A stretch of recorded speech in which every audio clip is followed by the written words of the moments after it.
See, when I went to look at that at a different tab there to see if that was working, it just looked like the Union Jack. There was no images. What the fuck? I don't know if that went wrong or not. Um, Yeah, it didn't play, mate. well, somebody Par for could the, have par said, for the "You just course. wasted a minute staring at a Union Jack." Somebody could have told me, like, you know. Yeah, Oh, there's a reason why it's a Union Jack. 1708. mm. Uh, Well, that's a great way to start a stream.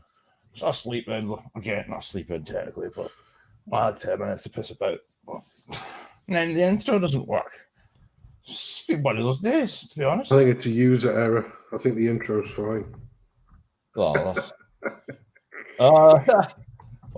here we go. Is this going to be the new one now, is it? Because of that intro. I'm not even going to satisfy you with an answer to that. For that. It's actually a video exiled, quite a funny one, but it needs somebody with more dexterity than a chimp to get it working. Well, fuck you, like. How's Dak? How's it going, Reggie? I forgot to say happy birthday to him the other week because I remember him saying it was his birthday the same week as mine. My bad. Happy belated birthday. And then we've got Hightower. How's it going? I think I've seen Toffee there, like, all there, fucking is like. How's it going? And who else did I see? Oh, Budgie Burger. Well, hello there. So, in all honesty, this week, I wouldn't say there's been like all that much really for me to sit and cry about on stream pertaining to the news. I have to say I was somewhat deflated by the lack of appearances at COP27 from my favourite politician. With all my heart, I love her with all sincerity, Nicola Sturgeon. It really upset me that she did not really participate. At COP. I did manage to compile most of her cringeworthy notions. Oh, hello there. How's it going? But no, I did, as I say, I got a few clips of her and I compiled it into a bit of a compilation. And I don't think she appeared again, but there was a few doozies from her, it has to be said. But there's this new term now, you've probably heard it, called climate reparations. Now, everybody's all up in arms about this, and I'm baffled that they're only now hearing about it because this fucking handsome Teuchter has been talking about that for years, may I just say, and that's not me gloating, I'm just saying, like, where you been? It's been I've been here a while. The Climate Justice Fund, as they say. This is not new, but that said, it's now good that it's now entered the public's consciousness, if you will. Everybody's talking about it all of a sudden, and I'm quite glad that we are because it's only fair and socially just that we start giving reparations to brown and black people and women and children because we are so evil as white men for CO2 and our CO2 emissions. I totally agree. So I don't know if you've got any feelings on the matter. Do you think that we should be giving them more money as opposed to the money that's been proposed from certain sectors? I think it's a wonderful idea. we shouldn't be giving anybody anything. In fairness, they should be giving us everything because without us going through and just making all of those discoveries during the Industrial Revolution, that's enabled a lot of those countries to lift themselves out of poverty around the world. I mean, we were forerunners that were doing that, and this notion of like, oh yeah, but you did it on the back. No, we didn't. No, we didn't. We didn't. We didn't annex your fucking country.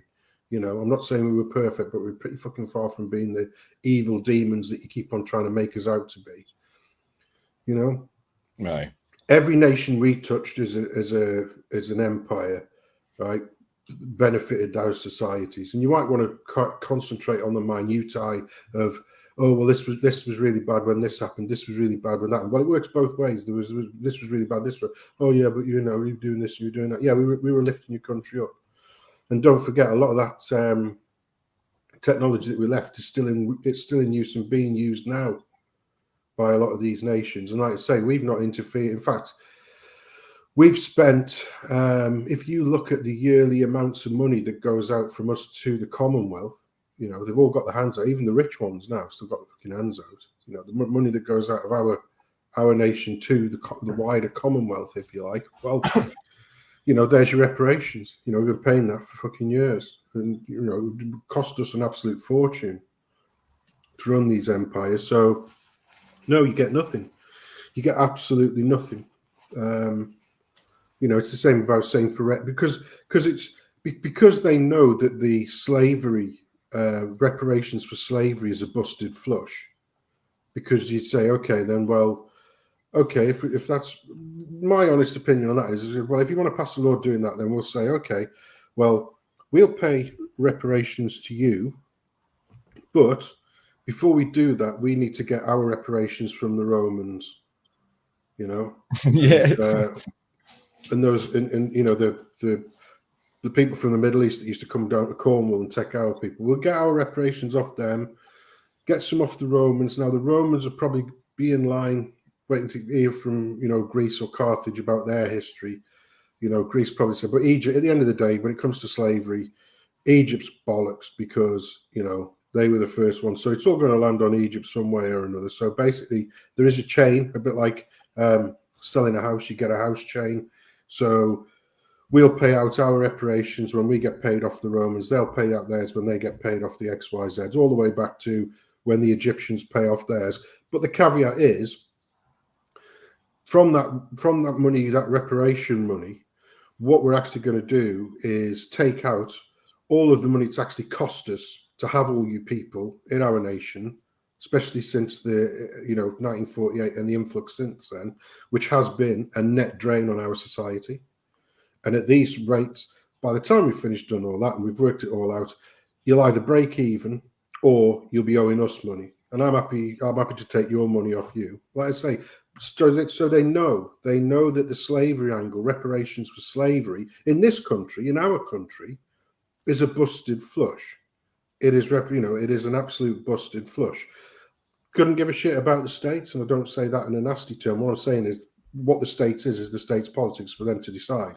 We don't owe anybody anything. So what are they doing now instead? Oh well, how can we fuck over the rest of Europe to sort of? It's just a Ponzi scheme to funnel taxpayers' money into hands of the privateers. None of this money, they'll say, oh, for reparation, this. None of this money will actually get to anybody in these countries. It'll all end up in the back pockets of fund management units and alleged sort of charities or distribution things, and the money never goes anywhere because, like I say, they're all Ponzi schemes to funnel taxpayers' money, so money out of our arse pocket through our taxes, into the hands of privateers.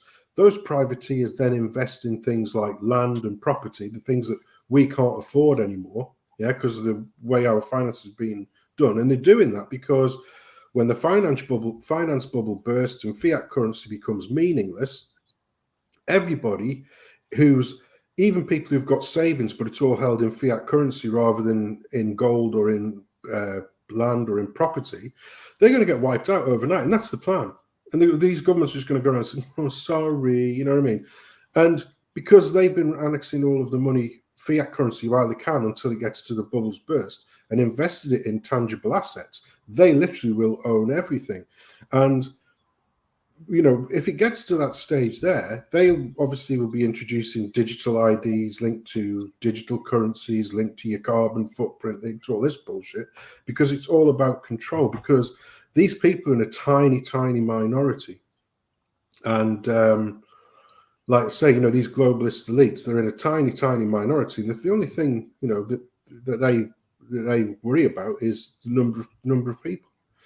So they have to have the ultimate control over people before they do that, because otherwise they know that they would get rightfully Ceausescu'd, and they all deserve to be rightfully Ceausescu'd because of the way that they are orchestrating governments that don't work on our behalf. They haven't done for 30 years at the very least, and do everything for the globalists. So, like I say, they can't tag us for reparations because of slavery, because that's just bullshit. So what they're trying to do now is make us feel bad that we actually brought industry and development and progress to the entire world and all of the benefits that's come, but we somehow now own the entire world money because we were first. Well, I'll tell you what, right? Fuck off. And that Rishi Sunak, if he thinks he's going to piss, I'll tell you something now. If they even intimate, they're saying, oh, we're going to do this, we're going to do that. I'll tell you, I'll start a campaign to get people to stop their fucking council tax, because voting doesn't work anymore. And the only tax that we actually have control over is council tax.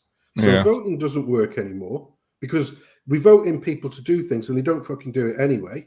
So that's a busted flush. And the only, as it stands right now, the only tax that we have direct control over, whether that be through direct debit or paying monthly or whatever, is the council tax. And if everybody was, even if 10% of the population, working population, like I say, half the other scrounging bastards who shouldn't even be here, don't fucking add anything to that pot either because they get that paid for. So they don't contribute that. So if the working people were to turn around one day and just say, yeah, I'll tell you, right, on this particular month, we're going to stop our council tax, they'd absolutely shit themselves. And like I say, it is now, because like I say, voting doesn't work.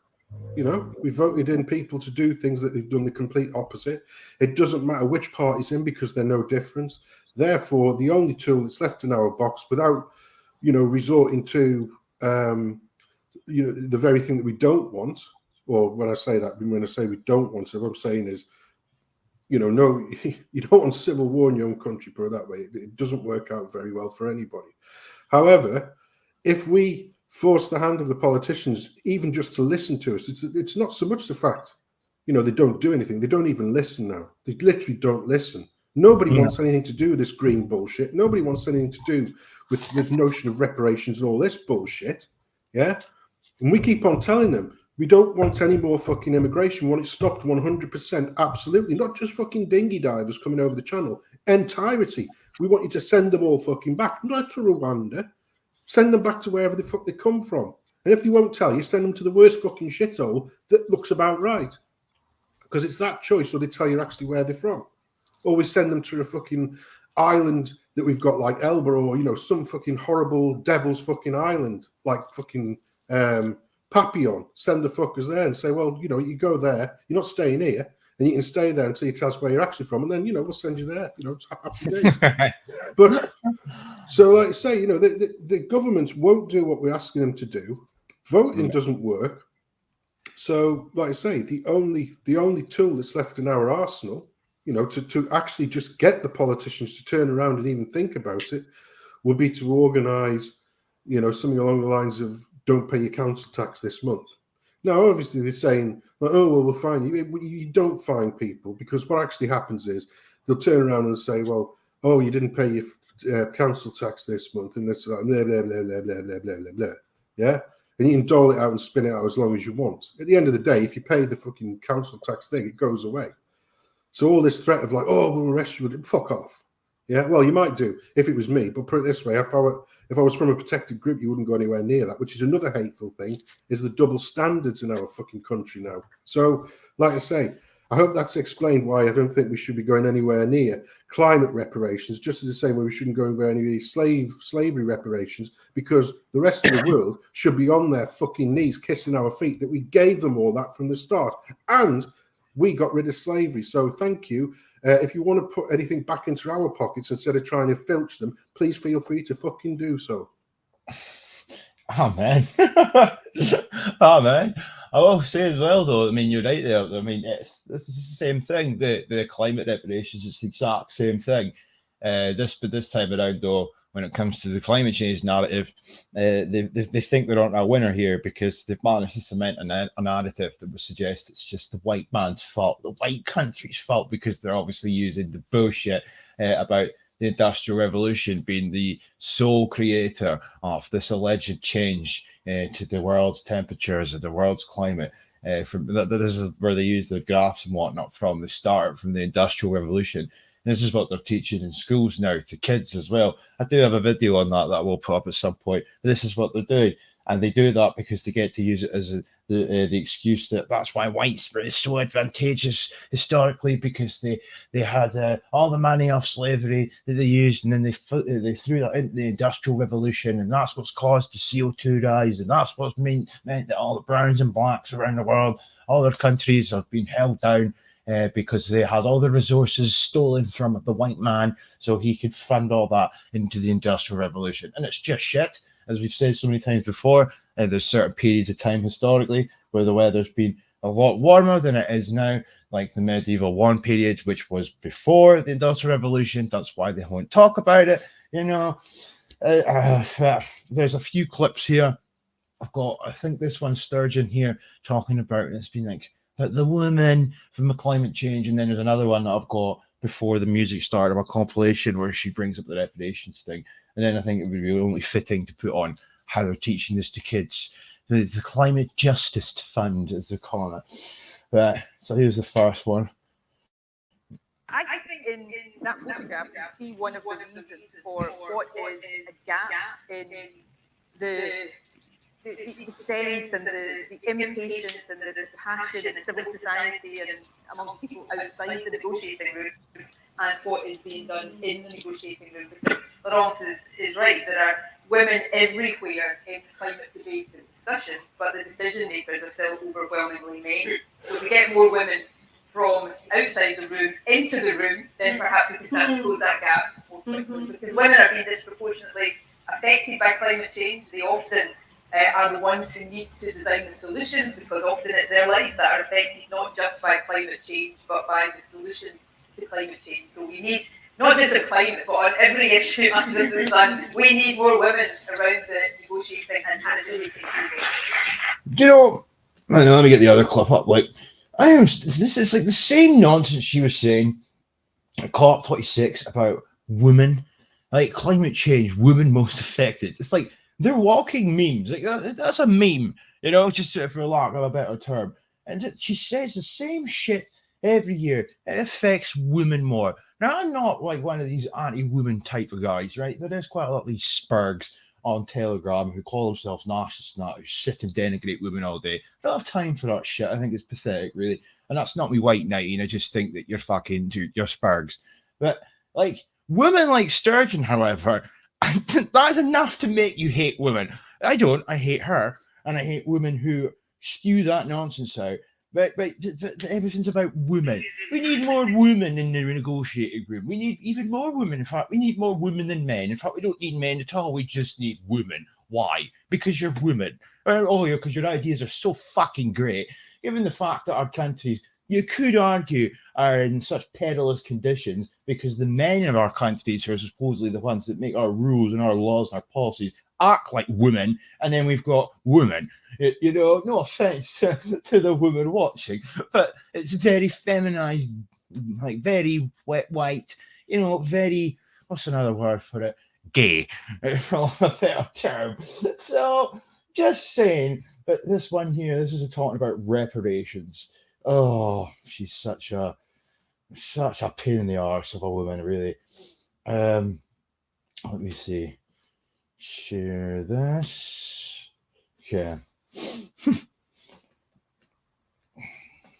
Sensitivity about the language of reparation and liability, but there is a responsibility. It's a more to hear. There's massive sensitivity about the language of reparation and liability, but there is a responsibility. It's a moral responsibility to help countries deal with this. It's complex. There are a range of finance mechanisms that are needed, insurance being one of them, but there has to be, firstly, an acknowledgement that loss and damage is as important a part of this discussion as mitigation and adaptation. There needs to be a recognition from the developed world that there is a responsibility, and then there needs to be a real, I think Laurence is right, dialogue. We've had 30 years of informal dialogue. To replace that now just with formal dialogue is not enough.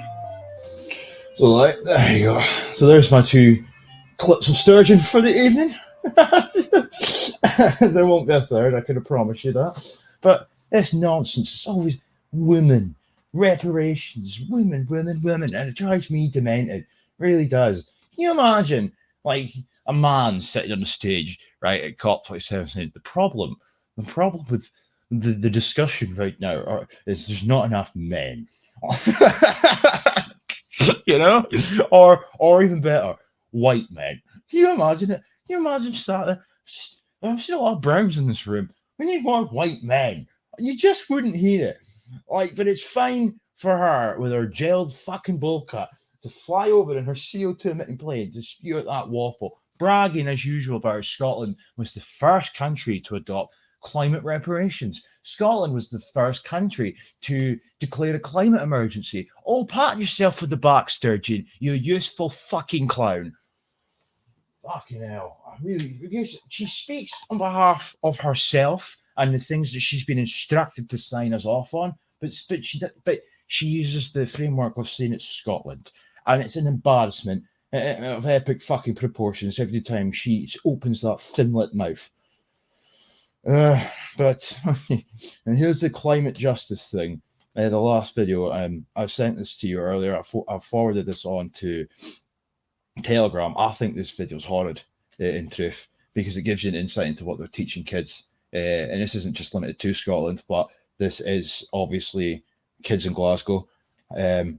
It's abhorrent. It truly is abhorrent. So I won't play the entirety of it, but you get the gist because it's about 7 minutes long. So I'll play the first when I get up to the racism section, and then I'll leave it there because they've managed to include racism and whatnot. When you play that, mate, mute your mic because we're getting a little bit of an echo. Oh yeah, sorry. I'll do that. Right, there we go. I have to for this one anyway. This video is quite loud. Yeah, all right, okay, sound.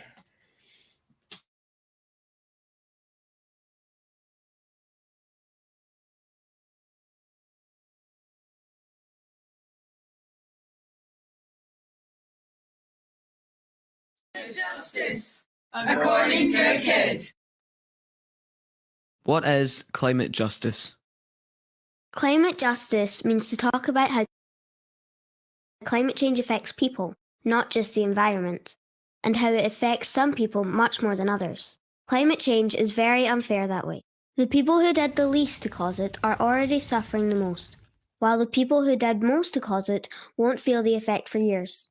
Climate justice means we focus on and help those people worst affected right now. We listen to their voices and make decisions that help them. But to understand why climate change affects people differently, we need to travel back in time. Hundreds of years ago, European explorers began travelling to other countries and continents, looking for trade.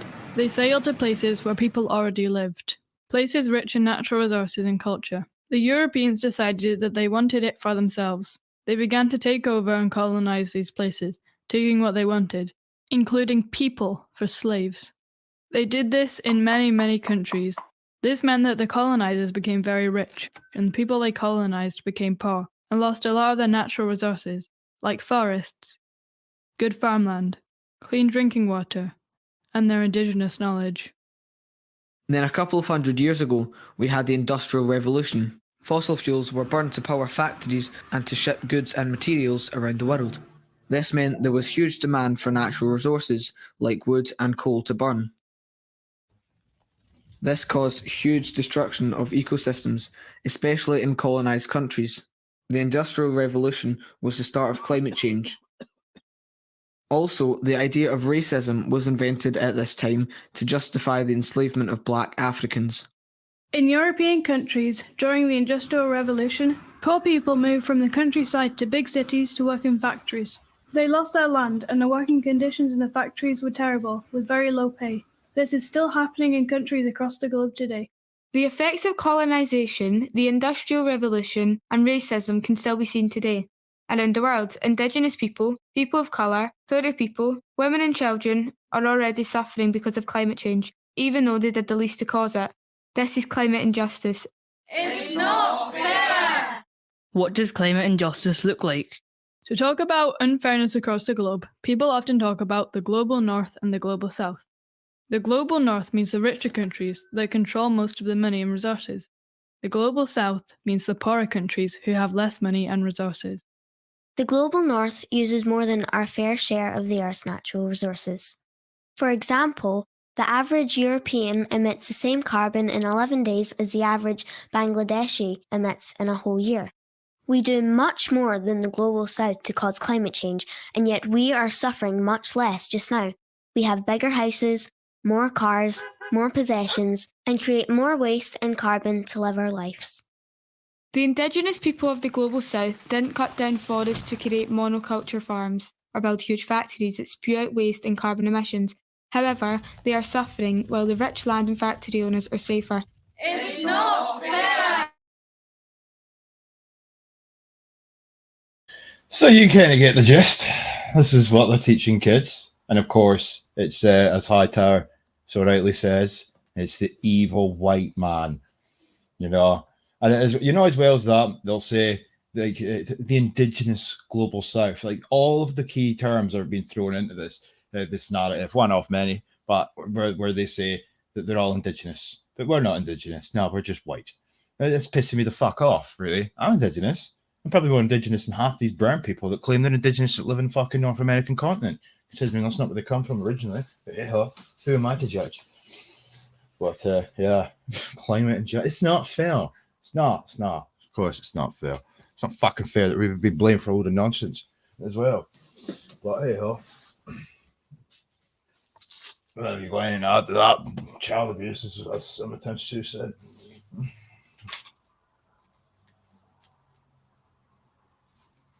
Mr. Puma. Oh, is he finished? Well, it's just lies, isn't it? What they're doing is it's the Greta syndrome, isn't it? They get children to come out with the bullshit, so that if you were to turn around and say, "Well, that's fucking bullshit," if you but it's a kid, you know, I shouldn't. You can't really tell kids off, can you? That's the reason why they do it. If it was 5 grown people saying this, you'd be saying, "Yeah, well, fuck off, because that's wrong. This is wrong. That's wrong, and this is why that's bullshit." But because they dress it up, you know, cynically dress it up, you know, from the mouths of babes, then obviously, you know, it's like, you can't really argue them because you feel a bit of a twat, don't you? Because they're only kids at the end of the day. But at the end of the day, the argument's still bullshit, you know. Oh, and we're so badly done to because of you know, the Industrial Revolution. You know, you started it first, sort of thing. Yeah, it's called progress. You're welcome. There you go. You're welcome. You know, those antibiotics that you get in there, you're welcome. You know, all that fucking industry you're getting now, you're welcome. The problem is, right, like, if you look at what India's doing now, and notice how they quoted Bangladesh rather than India, because when, excuse me, when the country was, you know, when the empire, when we got rid of India, which Attlee did in order to pay for his fucking busted flush, which is now the NHS. You know, it was one continent, and obviously, you know, there were troubles there, which we saw coming to a city near you in Leicester. You know, the troubles regarding the Hindus and Muslims. Well, that was always the thing. So what they decided was, well, you know, the very sort of north extremities of the continent, so the very northwest and the very northeast, are predominantly Muslim. So we'll make them into Muslim regions, which was actually called Bangladesh was called East Pakistan, you know, back in the day when it was split up. Now, at the same time, if you look at India, you know, the main continent, if you look at what India's done, you know, in the last 50 years, they're better than us. You know, they're fucking, you know, you've got a lot more people than us to deal with and to cope with, but that'll come. But their industry and that now, they're a massive player in the world. Think we're a nobody. We're a nobody now. So India, you know, thank you. God bless you. You know, you don't need any reparations from us because you're always doing so great. Guess what? The other 2 countries had exactly the same opportunities to do exactly the same thing. And guess what they did? Fuck all. They'd rather sit with their hands out and blame us for everything. And it's exactly the same. It's exactly the same is true of the nations of Africa. Africa, the continent, is so, you know, commodity rich, and commodity rich and resource rich. You know, there's places in Africa where you could literally grow the world's food. It's just unbelievable. But once again, it's despotic mismanagement, and they haven't learned to cooperate with one another. Because us Europeans, even though we fucking fighting each other for hundreds of years, when we weren't fighting each other, we were trading with each other. You know, we were useful fucking trading partners. That was it. You know, we might not get on.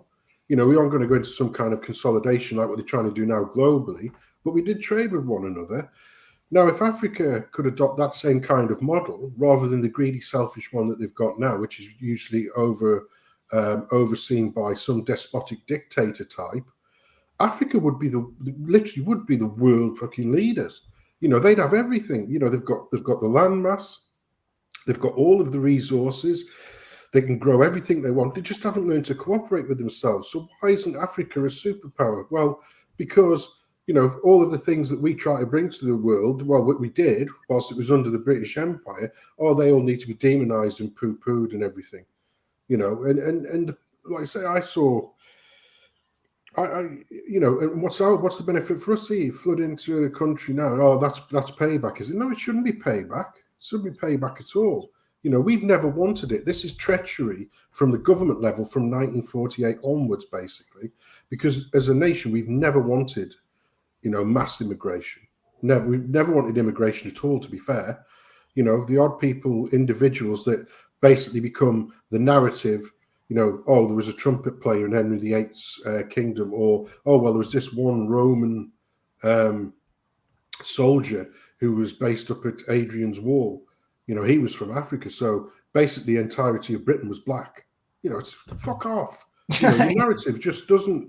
Your narrative is full of shit, right? And you know, climate bloody reparations from kids is just a cynical way of trying to get people to feel sorry for something that it shouldn't mean. You know, on balance, right? On balance, what the Industrial Revolution did for the entire world and uplifted people and nations out of absolute abject poverty and hard sort of labor poverty in many countries that chose to adopt it, right? You know, it has been absolutely incredible. And if you look at people's quality of life and longevity of life in those nations, has just gone up and up and up. And that's across the world where they've taken on the industrial part of what we've done. In fact, it's only now when we've got these green, idiotic, stupid, globalist, idiot policies that the life expectancy is now starting to go down. It's for the first time in, 100 years, or 200 years, wherever it might be. And it's all because of these stupid fucking green bollocks nonsense policies. I'll have no part of it. And I'm saying now, I'll just call it out, because all this bullshit, they're talking about the weather. You're talking about fucking weather, yeah? Climate change does happen. I keep on saying this. It happens over tens, if not hundreds of thousands of years, and it's generally cyclical. There's been far more CO2 in the atmosphere when it's been cooler. There's been far less CO2 in the atmosphere when it's been warmer. CO2 as a factor is a busted flush. You're just using it because it's easy to monetize and to gauge how much carbon it took to build something, so you can use it as some form of bollocks currency. Well, I want nothing to do with it, and they can all fuck off. Amen. And we have Clive. Clive is live with Clive. How's it going? Evening, boys. Are you happy about paying climate reparations? Am I loud and clear? You are, indeed. Brilliant. Are you excited for climate reparations? Well, just to kind of jump on what you were talking about getting the kids to sell the message, it's a bit like, it reminds me of, like, my wee boy does football training, and sometimes the guy that takes the training brings his daughter along, and she's like 3, and then they'll let her kick the ball in the goal, and the goalie will pretend to try and save it, and then she'll score, and everybody will celebrate. Like, that's what they're doing with making these children the mouthpieces. Is, as you say, they're hiding behind the youth to go, you can't question this because they're just wee, they're just small. You could they're trying their best. You're like, shut up.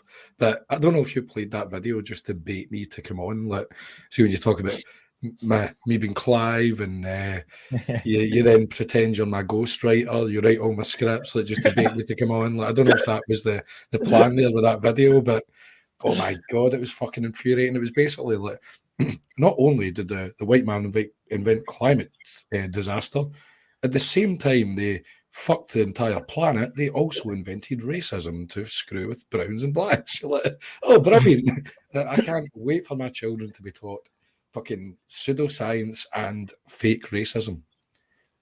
Well, here, do you know what? Just since I'll play the other half of the video now because I did actually play it over. It's 7 minutes long, but there's another 3 minutes or so I could play it. It does get worse. And the reason I played it, I wasn't to bait you, to be fair, but It fucking was. I want this this fucking video pissed analysed me in off. court. I want a team of lawyers, well trained to go through everything. This was a baiting exercise. But the reason it annoyed me so much was it was a bit of insight into what they're actually teaching in schools. Because I've said this for quite a while now on my channel. I've made videos like all these climate protests and stuff, and then they get smoke blown up their arse, metaphorically speaking, on these wee kids. They'll say things like, "Oh, the youth are really invested in climate change. You know, we have to listen to the youth." That's because you're teaching them in school. Like they're reading what they're reiterating, what the fuck they're learning in school. So if anything, this is nothing to be proud of, videos like that, nor is it anything to be proud of with little 6-year-olds who are walking about with their placards. You know, this shows you what they're being taught. You know, they didn't just come up with this nonsense. They're being taught this at school. It's the same when you see like the two fucking gender questioning parents, where one's like a woman that's now a man and the other one's a lesbian that supports the man's transition, and they've got kids, and the kids are also fully invested in the LGBT. And I don't know if you remember seeing that video where the mum's clearly one of these fucking gender activists, and the kids are all on that the sailor, get rainbow flags and hair dyed. And one of the sons accidentally slips up and says, well, all she's wanting us to do is basically, she wants us engaged in the LGBT community. That's what she wants. So basically spilling the beans that this is not my choice. My mum wants me to be an activist. And it's the same with the climate shit. Oh, aye. It's just turning them into fucking activists, eh? And I agree. If you've got the means to do it, then homeschooling is probably the way forward. I think it's relatively commendable if you can do it. Without a doubt. But aye, fuck it. I will play the rest of that video. let's really anger Clive now.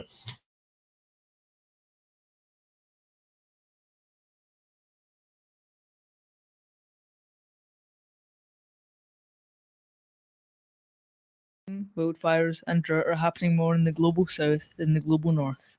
Because they are mostly poorer countries, they can't cope with natural disasters very well. When they keep happening one after another, there isn't enough time to properly recover before Wait. Let's analyse what they've done here. So what they've said is the white man is responsible for the world dying.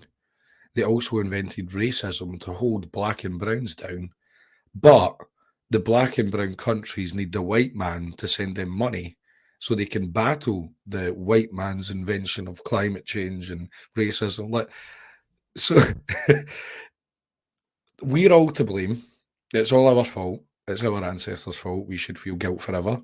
But at the same time, we should also, as horrible racist world destroyers, should fund the black and brown countries to tackle the problem we created. It's fucking amazing. It's right, okay, I'll leave it. I could fucking rant forever.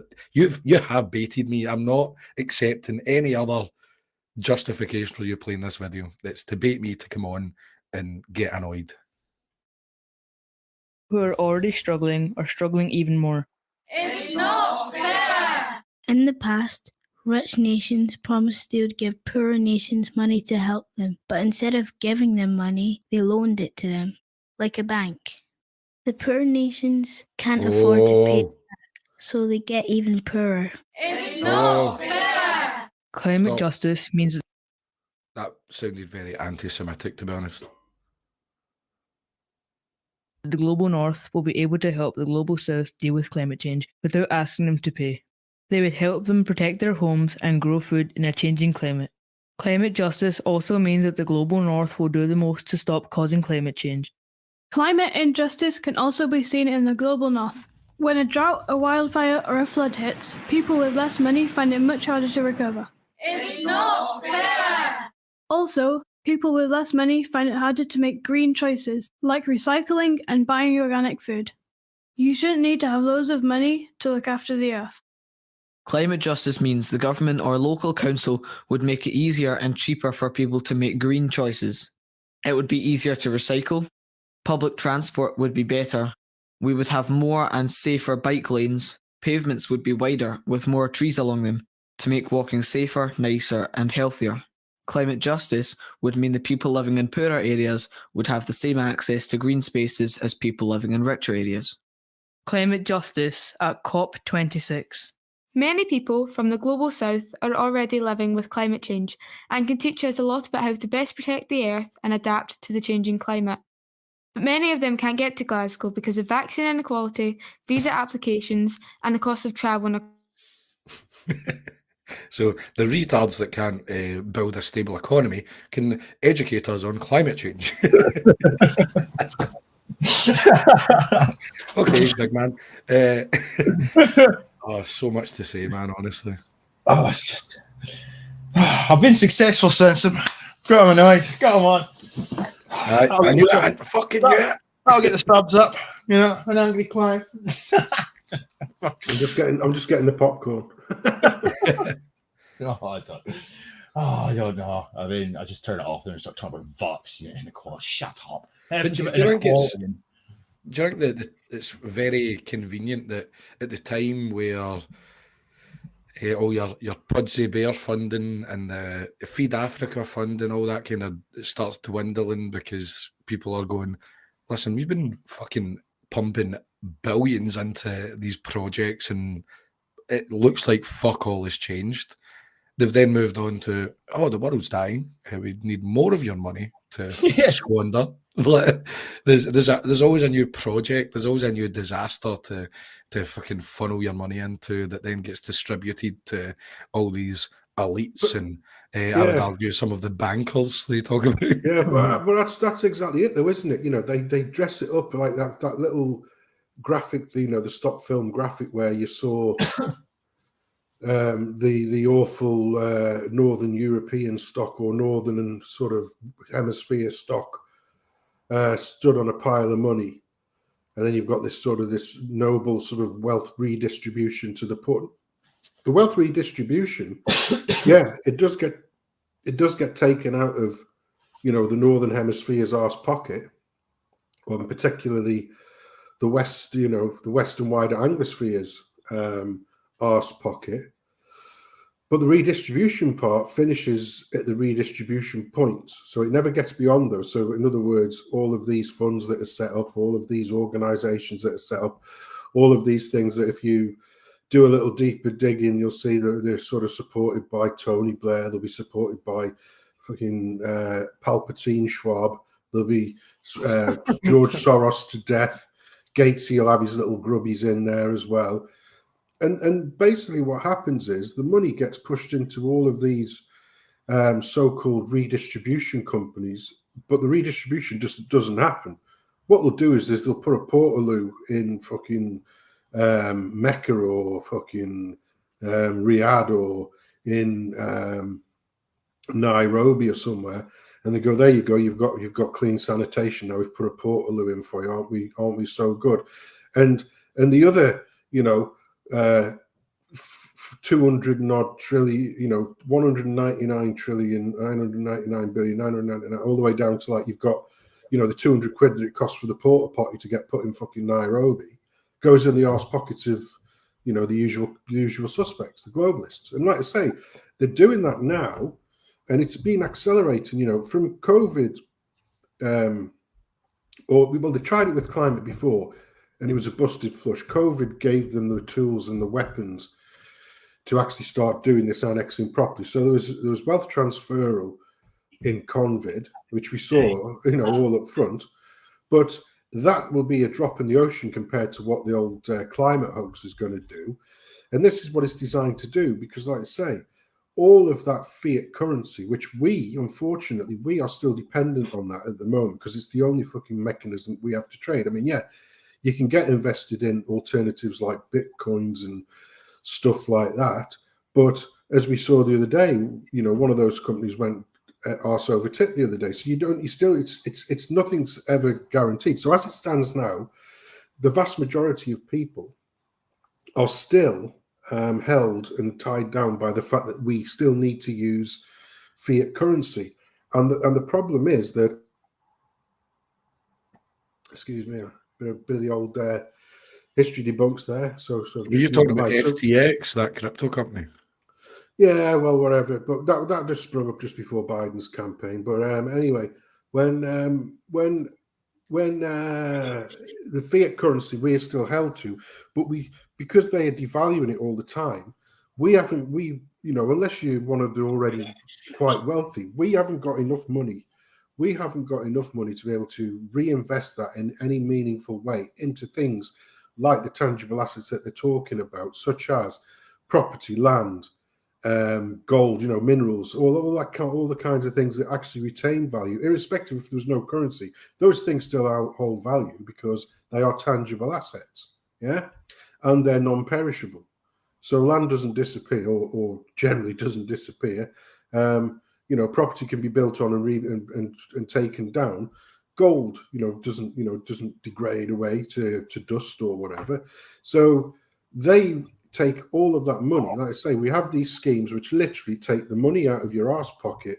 It goes into these so-called distribution companies, which then they say, oh, well, for transparency, all of the money that comes into us, we put into these various hedge funds because that's the best way of getting the best return on investment.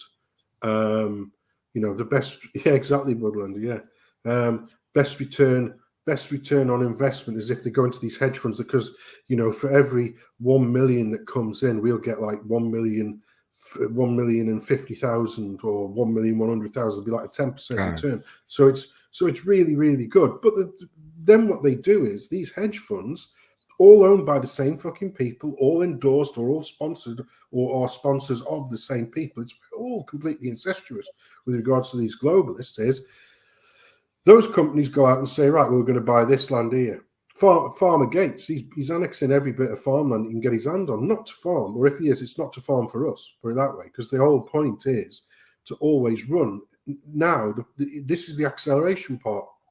They are now pushing us towards always running at an energy deficit, always running at a slight food or at a food deficit, always running at different kinds of deficit, because the more things that are a struggle, the basics such as food, fuel, and energy, heat yourself, feed yourself, that kind of thing, the more control they can exercise over us. And when fiat currency does burst, because it's got no other option, it has to burst. Fiat currency just can't survive the way it's going. So they're accelerating, taking as much fiat currency out of the pot, translating it into tangible assets. So when it does burst, we'll end up with bugger all. And the globalists, like I say, they literally own everything. And in the WF thing, it says you will own nothing or you'll be happy. It'll just literally be you will own nothing. And there is no... They also dictate the value of things. Just like if you look at that FTX you were talking about, that crypto fucking company that just folded, that was all based on imaginary money and imaginary valuation and fraud, mass money laundering. The more people dig into this guy, the Sam, funnily enough, Bank Man, which you get Silver Man, Gold Man, they're all named after the fucking assets. Sam Bankman-Fried, when the more they dig into his family, they've got the fucking tentacles within the World Economic Forum is unbelievable. One of his relations is part of the protecting against the next pandemic. The other one is heavily invested in AIDS. You name it. But this fucking Sam Bankman-Fried, his whole business model was just, it was basically monopoly money. It was just bullshit. And then he funneled money to Ukraine, the Democratic Party. All these people are just fraudulent. They just make up the valuation of their friends' interests, the current thing interests. It's all about, it's just, as we struggle, and as you say about making things more scarce, if any government is interested in their people building up wealth, making sure the occupants are well taken care of, they would be anti-globalism, because you're not relying on some fallout from certain countries that leads to sanctions, that leads to massive pressure on your own country. You'd be interested in self-sustainability. You'd be interested in farming your own shite. You'd be interested in digging your own oil. Fucking, like, you know what I mean? Like, everything would be based on self-sustaining and realistic trade, not this fucking globalist fantasy land we live in at the moment. All right, 2 seconds. I hate when you do that, when you start talking when I'm doing something. You're supposed to talk, but actually, give you that 10 seconds. Let us know when you're done fingering your arse and we'll start. Well, all I'll say is, because Dragon Energy's just made a good comment there, the one that you put up. But what you have to understand is that all of these schemes are basically, Ponzi schemes to annex the money, but they are feedback loops. Governments don't do these things willingly, because at the end of the day, the globalists are nothing unless they get the buy-in of the other governments, or the stewards of a landmass, as I now call them, because they're not a government. They're literally just land managers now. So what actually happens is the land managers fleece the population to go into the coffers of the globalists, and then they get a little bit of cream coming back the other way. So that's the feedback loop. So they'll sell your country down to the tune of tens of billions if it means that the individuals involved get a little bit of, get a few million cream. So they'll sell you, this is like I say, this is their 30 pieces of silver. And what do those people do? Well, they invest in all those same fucking hedge fund companies and make sure they get it all transferred into tangible assets, so that the actual traitors who are doing this to us, who are getting the kickbacks, it will be well hidden. But I mean, a forensic bloody accountant would find it straight away, which will never happen because there's no appetite to call them out on it, because they're all fucking complicit. So, like I say, once again, the managerial classes know that they are, that their sort of 30 pieces of silver is going to be, well looked after, even when the bubble bursts. And they're still going to be the toadies of the globalists, and the globalists will get exactly what they've always wanted, and that is a feudal society for them, where they are the globalist feudal barons, and world communism for everybody else. There's no secret as to why we're being needlessly flooded with invasions from Africa and the Middle East. It's because they want it to happen. And you look at, like, if you take people like us and anyone else, they expect the governments to represent the people. True democracy. You vote these people in to represent you. But then when you look at something like, say, the pandemic, for example, the lockdowns that happened, the motivation there was not about the people it impacts, the small businesses that were crippled. Like, none of that. It was all about how much insider trading is going on. I know insider trading is illegal. Of course, they wouldn't do anything like that. But it's all about PPE companies that they've heavily invested in, that their friends own. It's all about have got fucking backdoor deals with Pfizer. Like, all these, the motivation was making themselves richer and enriching themselves, their families, their cronies, and allowing us to struggle. But then they always play that they put the mask on that they care, and it's about us. And even if you look at the fucking Prime Minister, like Liz Truss, unfortunately, was voted in by the Conservative members, and that was a mistake. They assumed Rishi, the fucking retard, would get in, get ties to all these people, but he didn't. So they had to fumble the most. Like, if anyone had a proper advisor, the decisions Liz Truss made was just political suicide. And you don't need to be a fucking genius in politics. You can just be a casual observer, and the decisions she made at the time of the current climate was just political suicide. But that was an intentional decision so that the man could get in. Your Bidens, like, all these people that are placed to be our overlords, that serve these shadowy, I don't know who they are, but I'll leave it there. Yeah, maybe. Anyway, let's move on from that. Rubbing. Not rubbing one out. I mean, it's not just them though, but it's mainly them. But aye, let's move on to my. I don't know if this is true. You might know, but is Rishi Sunak the first Prime Minister that is richer than the monarchs? Probably. I don't know that for a fact. Maybe way back hundreds of years ago, possibly. But I've heard that he's the first Prime Minister that's come in that has got more wealth than the kind of reigning monarchs, which is unheard of.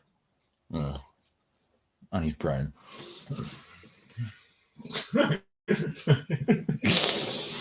Anyway, my favourite people, the building racial literacy guru, the woman who wants to teach my son as well as your son that he's evil, and they're both evil. Found some more videos of them. I have to put them into actual.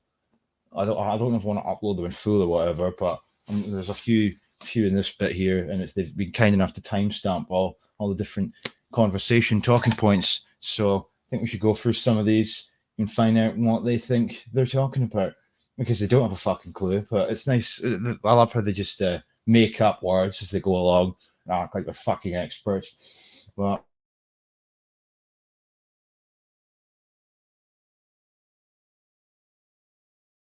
I think that's exactly right. So the use of the word counter is kind of is a really important one here, because and this makes me think of, like, in critical literacy we talk about rubbing text together. See the height of that guy's ceiling? You can tell he's not oppressed. See the fucking money it would cost to heat that fucking house. I mean, like, aye. The what was that black teachers had people? Oh, I thought you were you're focusing the comment, but it was more the name, right? Okay. Oh, it's fucking Q-Cub Stuart saying, "Watch the fucking webinar, man." Holy shit! Right. Because we as humans are positioned, we take up certain identities, whether it's relation to race, gender, sexuality, culture, religion. And so seeing things beyond that, sometimes we can empathize and we can try to see things from other people's perspectives, but that's very difficult. And like you said, it's very easy to slip into tropes and reproducing problematic stereotypes and doing it tokenistically. So a colleague from UKLA, Ross Young, and I are actually working on a document kind of talking about how do you enable learners to represent identities that they don't have, or how do you represent learners and identities that are not always present in the class. So if you've got a homogeneous, white classroom, how do you represent and bring in Black and POC voices and perspectives, even in writing? And so one of the things we said is developing a culture of sharing and kind of giving critical feedback. So it's important for learners to have opportunities to, when they write, to share what they've written and do it the same kind of analysis that you would do of a literary text, asking questions about, well, is this fair? Is this character in the background or in the foreground? Are they being valued? Are they just there tokenistically? Being able to interrogate each other's texts in that way, and creating a culture where we're happy to share. And Is what you said there, right? So representation that they claim is extremely important. Representation isn't enough. They need to be able to check each other to make sure that they're not just token browns and blacks. They're actually so it's not just that equal representation percentage wise. It is, we need accountability for the potential Uncle Toms that are in place that are just preaching white supremacy. Fucking honestly, mate, they're just. I don't want to use the word because then people tie it back to the words a man in the kind of 40s used, but I'll just fucking say it is basically parasitical. They just fucking leech on things and they always push it, so nothing's ever enough. It's not just like, so as we've established, representation, equal representation isn't enough, and equality's a myth, and this whole kind of equal pizza pie just doesn't exist because, as they say, things can be broken into a million different fucking categories, but it's not just enough to have representation. We need other people there checking them to make sure they're representing the Browns properly. Oh, but on top of that as well, like the other thing that he said was like on a white class. How do we bring in brown and black voices to a white class as if that's a problem they solve? Why is that a problem? Why is that a problem? That there's no brown and black voices in your fucking books in Scotland. Why is that a problem? If the class is white, if Scotland's white, why is that a problem? Why does it need to be solved? They find fault with everything. It drives me demented.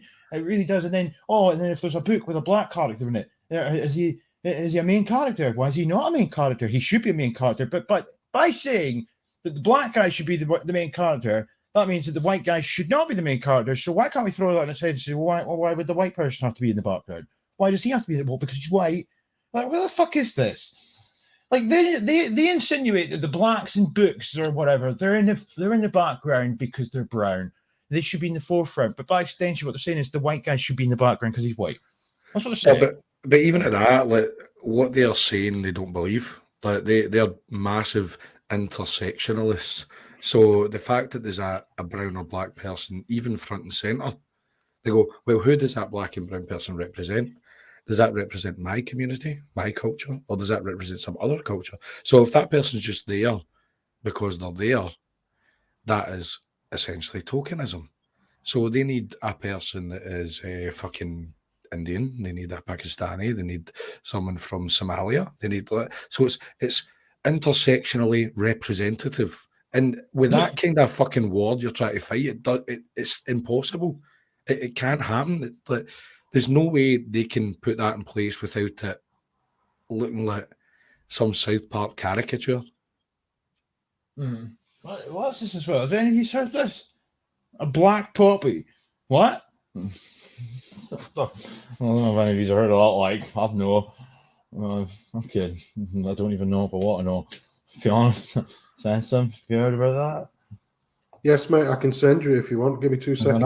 Black poppy. What the fuck's that for? Like, or do I need to? Did I ask? What is it? But not just saying a statement. What is it with you lot in the chat? Toffee's done it. Excel's done it. What is it with you lot always talking about how attractive that Melina is? She's a fucking cow. Mate, she's gorgeous. She's a cow, but she's gorgeous. No, she's a fucking brute. Don't like her. I don't like her as a person. I don't like her. No, but what is it they say? They always go on about this, like personality matters and shit. So even if you walk down the route that she's somewhat attractive, I think she's not fucking evil. I just think she's ugly. She's ugly on the inside. On the out. I fucking hate her. Eh? No, but as I said, I know I said this last week, but I think it's important to repeat, is the whole thing that happened with that school in Glasgow, where people pointed out that one white kid was in the class. I think you could argue there was two. I think there was a white girl in the background, but right, say anyway, that's still shocking. 2 out of fucking 30 is mad. But you pointing out the demographic upset of Glasgow and the potential consequence of that, you're evil.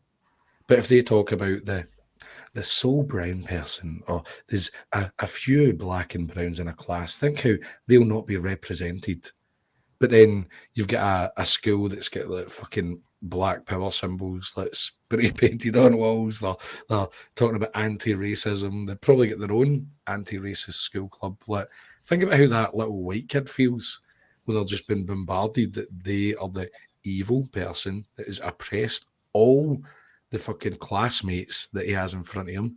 Like, think of the impact that has. Not just some child's family is moved to a country and their child is taught their country's history. You're like, oh, shocking. They're talking about white people's achievements in a white country. How dare they? Whereas this white guy in his own country or this white child in his own country is taught about how evil he is for being born. And the combination of this anti-racist education and the feminist drive, it is just anti-white and anti-male. Like, it's not just one thing, it's two. And if you are that white boy in the class, you're getting it from a million different angles. And then they wonder why there's this incel culture and men are checking out of the dating pool. Like, is it really a shock if that's what they're fed in school and they're guilted constantly? No, that's the reality of their world they're pushing. Yeah, and you can actually. On you go, sorry. Well, I was going to say I sent you the link to that poppy whereby basically, we didn't really have anything to do with all of those armed conflicts from the First World War onwards. It was our minority community that did all of that for us. So thank you for that. Do appreciate it. Thanks for doing that for us. But oh, fucking hell! You weren't joking. But yeah, it's just that they can't see everything. Like I say, you get into the point now where you're going to have ordinary families, like what you're saying there. The demonization of young white men. That's exactly what it is. And the incel sort of, if I'm just going to be constantly fucking demonized for who I am, for nothing else, then, I might as well check out of society and just not bother. I can't be asked. Do you know what I mean? So you can literally see it getting to the point now where, you're going to have parents who will be saying, "Oh no, he's white and he's a boy. I only hope to God he's gay because otherwise he's not going to get a fucking foot on in life, is he?" You know what I mean? Because he'd have to have some form of victimhood status, otherwise you get nowhere. That's the thing, they medicate young boys. But you saw this. This is not a conspiracy theory or some out there idea. Like the way schools are designed these days all over the West is it's designed for the way women learn, the way girls learn. And I'm sorry, I know they disagree with this, but young boys and young girls learn totally different.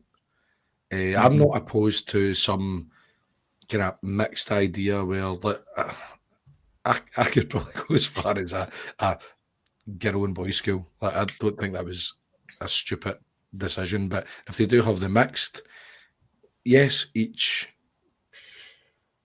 sex learns differently. But the way things are designed just now is boys are expected to learn the same way girls learn. Where boys are more hands-on, they need to see it, they need to fucking get right involved. Whereas girls are more academic, they can sit down, they can read, they can just listen and learn. But boys now are punished if they don't learn the same way girls learn. They're then diagnosed with ADHD. They're given medication to basically couch the behaviour they have, which is natural. And don't get me wrong, everyone's different. You will get some boys that will sit down and learn the way girls learn. You also get more boisterous girls that will learn the way boys learn. But understanding your pupils, the way they are, you could but that wouldn't happen these days because they are quite clearly born in the wrong bodies and they would just be immediately sent off to get the sausage chop. I think I've said to you before. I don't know if I said to you, Sensor, but I'm sure I've said to you, DJ, that my missus, when she was younger, she was right into football. She played for kind of the local football team. And I've said to her, I'm like, see, if you grew up in today's society, you'd have your tits cut off long ago. But see now, you're like and I know this is a very biased opinion, but she's the best mum on the planet. She adores the kids. She raises them brilliantly. She just that's how the way she should be. That mother environment, which I would argue the majority of women would thrive in. She just thrives in it. And I'm like, but see if you're brought up now with the ideology that exists in not just schools, because at the time, and you go back to 2015, we were told these ideas are just fringe college students that have read a book that would never impact society, and now we're arguing whether you should cut young girls' tits off or not. It's not fringe. This is now reality. So if you were brought up in today's society, you'd be a goner. We wouldn't be a couple. We wouldn't have these wonderful children we have. You'd be corrupted by this pseudoscience, and that's what it is. And I'm sure you've all heard of John Money and the way he justified that gender's a social construct, but he was just a twisted paedophile that abused 2 young boys to justify that sex and gender doesn't exist, or they're socially constructed. It's where you're raised. No, it isn't. It's a biological reality. But like I say, he did that because he wanted more people like him, basically. And this is no different to the mindset of that Richard Kalergi bloke, the Swiss Japanese fella, because he wrote all of his paper and his nonsense and everything, like saying, the future of Europe is African and Middle Eastern influence, blah blah blah blah. Where that was actually coming from was a one of abject sense of not belonging. That was his. Aye. Well, sorry to cut you off, Sensen, but it reminds me of a lot of these psychology students. They go into psychology because there's something not right with them, and they want to understand why they are the way they are, and that's the motivation to get them into that field. But on the Kalergi question, I watched Correct Not Political. Jim, he's a brilliant guy. He's funny as fuck. I watched he him does too. He was in London today, and he was talking to that. Is it Joseph, that kind of Jewish guy? He's mad Zionist, and he was talking about the historical context of why Israel should exist, and he was getting into why this is their land and blah blah blah blah blah. And then someone asked him, what about the illegal settlements that are kind of put in place from Israel and blah blah blah? And then all of a sudden, land doesn't exist. And well, what do you mean illegal? And what do you mean borders? And you're like, that's just again this whole, as Sensen's talking about, this trying to justify your own existence and your place in the world. But sorry, Sensen, carry on. No, well, it's like I say, I'm just going to say, because in Switzerland, Kalergi was never accepted as being Swiss. And as far as Japan was called, he would never be accepted as being Japanese. So he had no sense of belonging.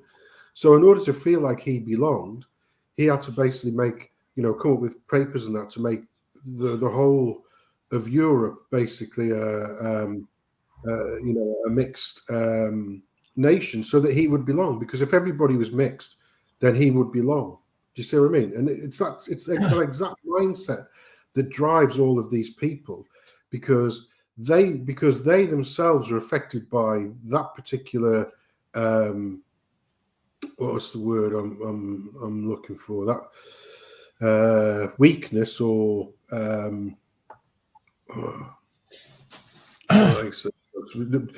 whatever the mental state is. They suffer from that. Now, in order for them to feel normal, they need to make more copies of themselves, because the more of them that they are, the more normal that they feel. That's the only reason why they do it, is a misdirected sense to feel like they belong. That's literally all why it is. Well, that's why you see the most rabid anti-whites in, say, the UK and America. I'd say the majority of them are mixed race. They've got a white mum and a black dad, or they've got a black dad and a white mum, and it's that whole it's searching, as you say, for belonging. It's justifying their existence. It's trying to find their own kind of culture, and the majority of the time, this is I know this is a racial stereotype, but the majority of the time it is a white mum with a black dad that is fucked off, and the child is trying to search for, how can I connect with my absent black dad? And then they become this kind of black power, ranting against slavery and again, as you say, Sensum, it's all about trying to justify their own existence, their belonging in the world. And I'm not saying they don't belong in the world. They should disappear.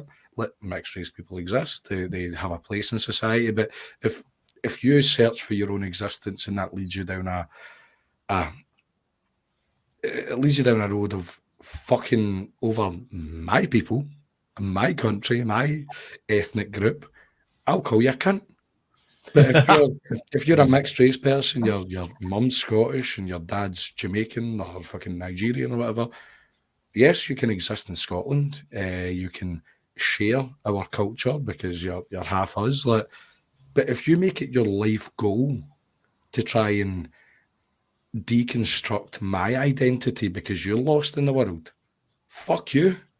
Fuck off back to your absent dad's homeland to find your identity.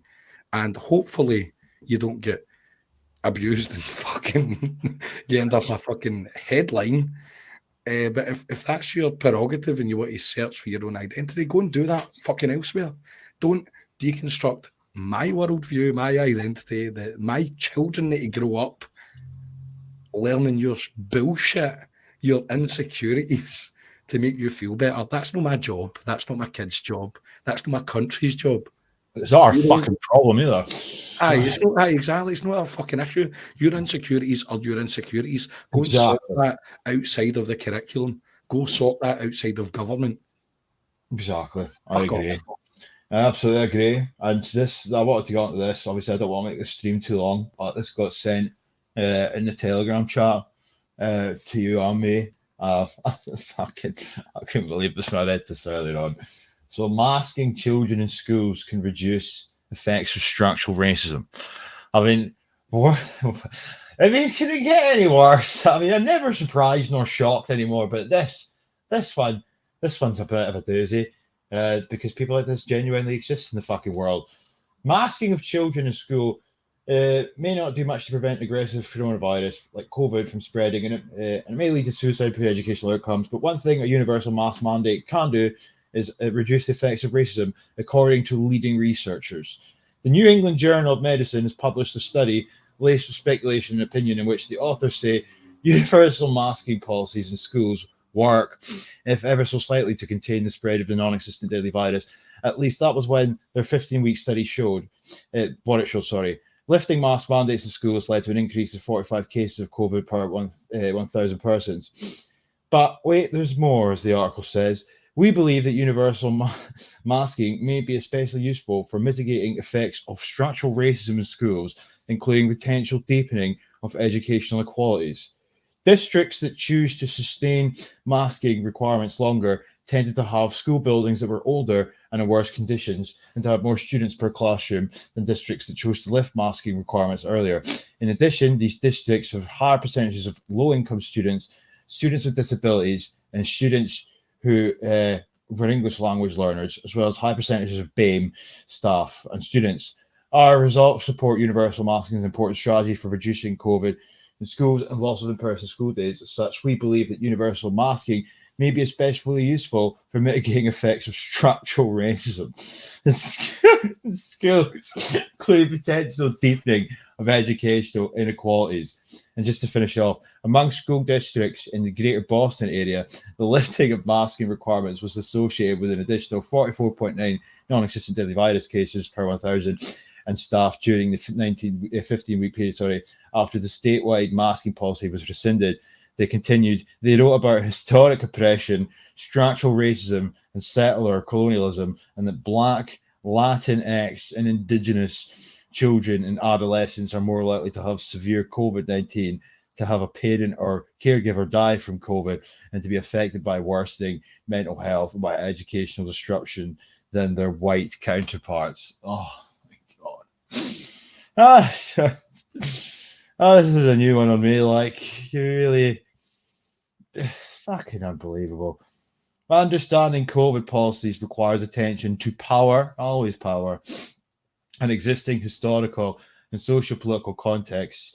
Structural racism and racial capitalism operate through multiple pathways, including higher levels of household crowding and employment in essential industries and lower levels of access to testing, vaccines, and treatment. These structural forces differentially concentrate the risk of both non-existent daily virus COVID exposure and severe non-existent daily virus in low-income and Black, Indigenous, and Latinx communities. So I thought this should be included, as it was said, and I think it's fucking stupid, really. Yeah. So masking children in schools can reduce the effects of structural racism. What's your take on that, boys? I mean, I, for one, agree. I wholeheartedly agree. We should be masking them all. Absolutely. Well, anything to stop the racism. It's very easy to see how that works, is because all of the kids, especially like, the 3 or 4 year olds that are just developing speech, never did, because the master didn't have the visual reinforcement of what people were saying. So we're actually harboring a generation that's mute. So that's the reason why lead to less racism, because they can't communicate it, because they're literally mongs, aren't they? Because we monged them out by putting the masks on them. So it's just bullshit. It's absolute complete. They'll try and take any kind of, they try and formulate any kind of positive from an absolutely abhorrent, heinous crime that we perpetrated collectively as a society, particularly across the Western wider Anglosphere, on our little children. God forgive them who did that to our children, because I tell you something fucking now, I never will. Those bastards should be hanging by their toes in the Tower of London. And it's all coming out now. And now they go, can we have an amnesty? No, you can fuck off with your amnesty. Yeah? You're getting no amnesty. There's going to be no absolution. What you're going to do is you're going to beg. You're going to be on your knees begging, for your fucking existence, because what you did in times gone by, what you did would have warranted penalties that no longer exist legally in our country, and it is treachery. And unfortunately, one of the first things that the evil Dark Lord himself, Tony Blair, did when he got in power in 1998 was to repeal the Death Penalty for Treason Act. One, because he knew his neck wouldn't be too far from the noose because of all of the shit that he's going to cause to our country, and two, because it'll let these other people, these other traitors against our society, get away literally with murder in a lot of instances. You look at some of the shit that went on, particularly with regards to nursing homes, etc. There is a lot of people to answer for, a lot of crimes to answer for, and a lot of people to answer for them. There will be no absolution, and I, for one, hope that they make their appearances in the Hague Court of Human, the Court of Human Rights, the European Court of Human Rights. I hope they have their stand in the dock in the Hague, and the most penal of punishments meted out to every single one of the fuckers. And the stronger the better, because if nothing else, it has to send a message to those that would come subsequently and do exactly the same thing to us again. Man, on the amnesty thing, don't get me started on that, because I'll end up going on a tangent about why I fucking hate Nicola Sturgeon, really, in truth, and the fact that I'm not the only one. Obviously, there's people in the chat that have family members and stuff that have come down with, adverse reactions to these jib jabs.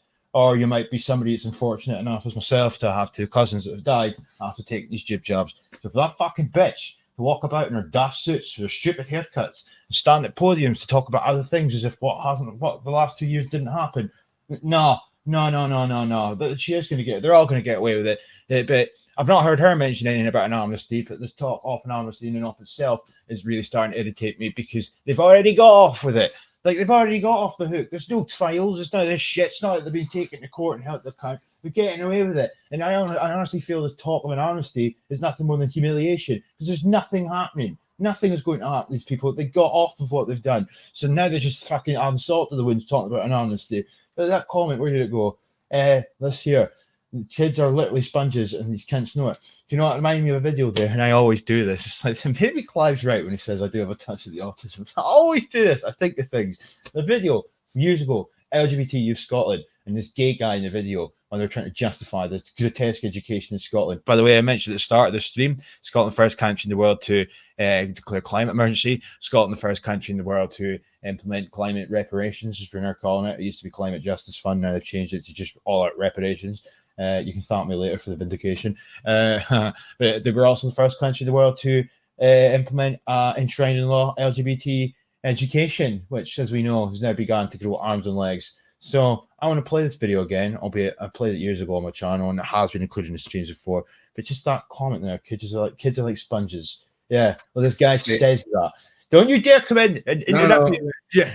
Before you play it, let's really say, I think it might be right that I've got a touch of the autism. Like, we could be talking about like some random thing, and you'd be like, "Oh, that reminds me of a video I done in 2018 in February the 2nd, and the timestamp is 10 minutes 38 seconds." You're like, "All right, you fucking idiot." You will remember this video though, because we had played it on a stream before, like early last year with Scott Sarber. You know that he goes, "The kids are like sponges," like, you know. Yeah, okay, that's why you're grooming him, you fucking gunk. But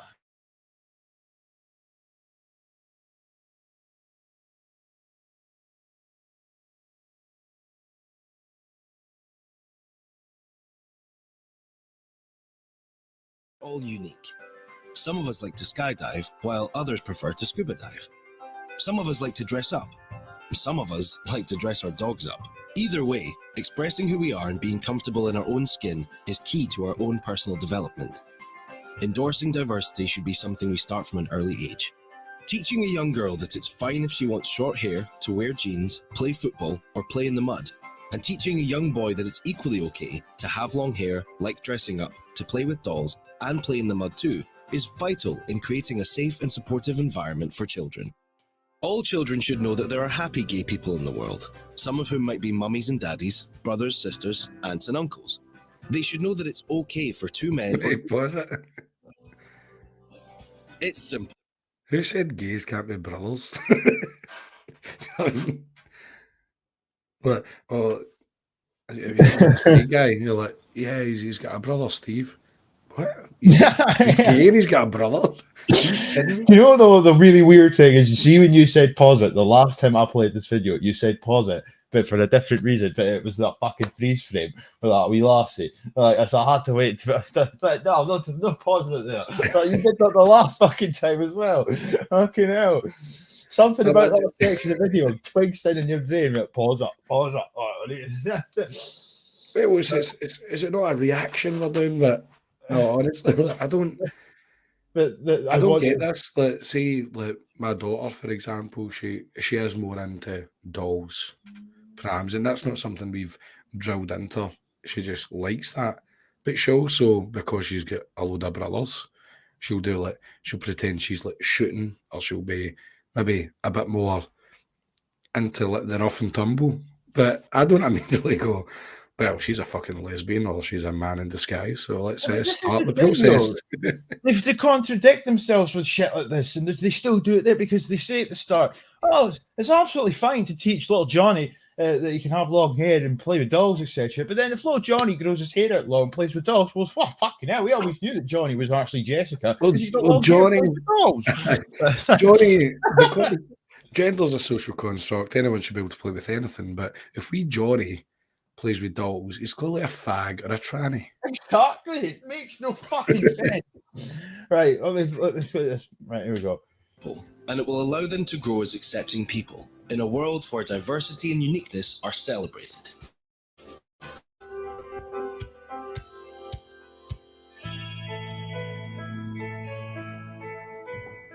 Children early years. Sorry, mate. Sorry, I don't mean to disrupt you, mate. But can I just stop you there? When I was watching that shit there, I noticed that the main protagonists across that video didn't look particularly diverse. So we know, they never are. We know where the messaging's targeted, don't we? It's always the same. Anyway, here's the very totally not gay man about to talk about. Let's go back to John Candy's gay younger cousin. Whereas Abdul and Jamal, they love gay people and trans people. Simple, and it will allow them to grow as accepting people in a world where diversity and uniqueness are celebrated.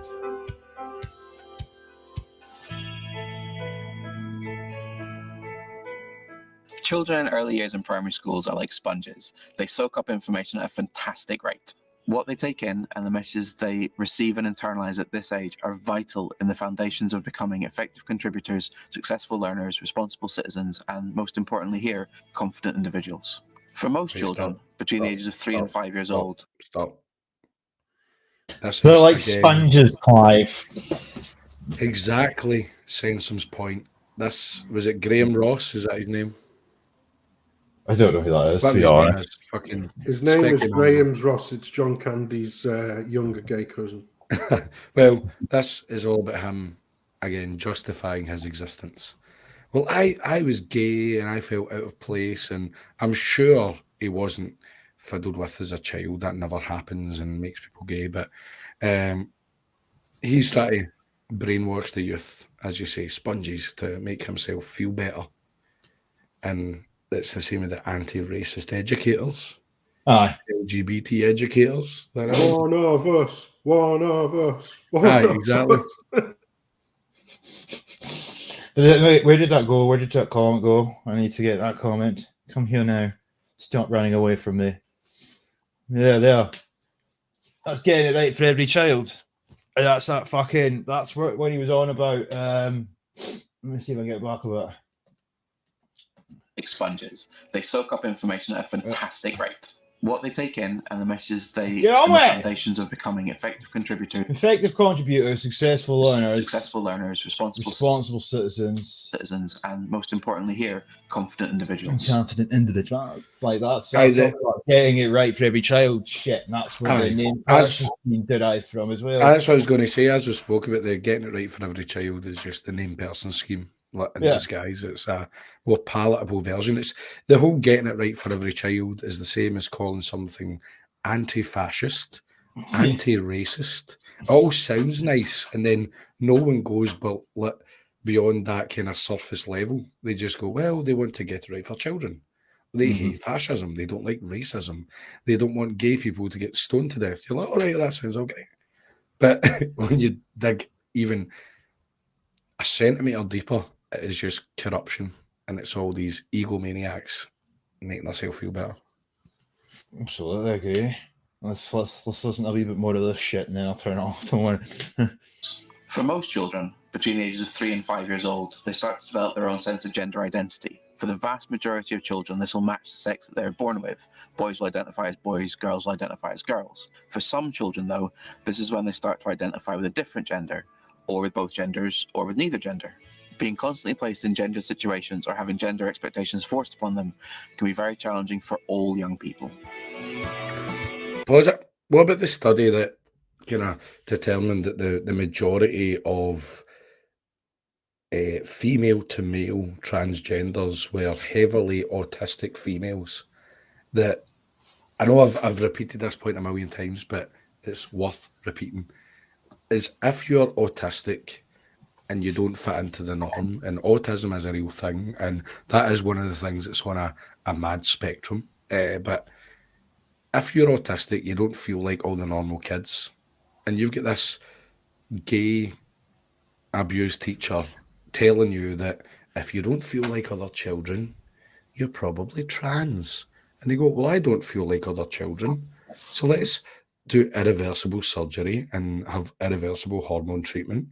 And with the new conversion therapy ban that they're trying to pass, teachers, doctors, psychologists, my parents must affirm my gender transition, my gender identity, or social work will get involved, the police will get involved, I'll get taken off my parents. They must just say I am correct as some autistic person that just feels different.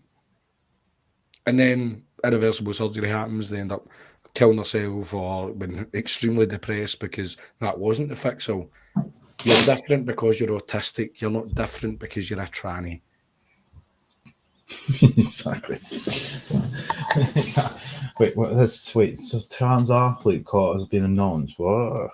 That's flashing up cards. Let me have a look, see. Prominent New York trans activist arrested, charged with soliciting sex from minor. To borrow a phrase from some well-known YouTuber, imagine my shock. Yeah. I'm surprised. I'm not surprised they can get a miner these days because we don't dig coal anymore, do we? So. Oh fuck. No, but I don't know if see that Wings Over Scotland, they get their Twitter account back. Yes, I noticed that. Is that Wangs over Scotland, mate? Wangs. No, Wangs Wings. over Scotland. Why is it people? I've read some of the stuff on his fucking blog before. Like I've said more grotesque things to him. Aye, but he retweeted my conversion therapy thread about like Megan Gallagher. Like, that's thing. See, when it comes to like my Twitter account or my positions, people try and say you're a unionist, you're a Tory, you're this. Oh, I get it all the time. No, man. I will. Megan Gallagher, she does good work with some things, and I'll say well done. And she's born. Yeah, she's alright, actually. She's not bad. Bonnie, like.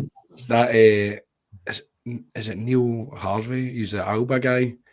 He does some good work, but also kind of lacks in certain things. Like, I'll praise people for doing good things, but I'll also call out parties for not like holding the SNP's feet to the fire when it comes to, for example, the conversion therapy ban. But that is something that I think, like, I know you talk about the CRT stuff, which I do agree isn't talked about enough. But this whole conversion therapy Trojan horse, that I don't feel that's publicised enough. Yeah, I'd agree with you on that front. I've not done enough on that at all myself, really. But that's what I think I said to you, like, in private, like, we all kind of do our own things. Like, I agree with you, the CRT things, but you focusing on that, I think, is a massive plus. And maybe me talking about the whole conversion therapy thing is a plus, and we all play our own roles. But I think that's what makes for kind of good content and people unique, is we all have our own kind of beat, if that makes sense. Aye. I mean, you can't cover everything. I mean, exactly. I could put more time into that. I don't actually know why I haven't, in all honesty. I would be lying if I said I knew that much about it, more than what you talked about it. In all honesty, but I will say though, I don't just talk about critical race theory. Like, my channel's full of the brim. No, I know you don't.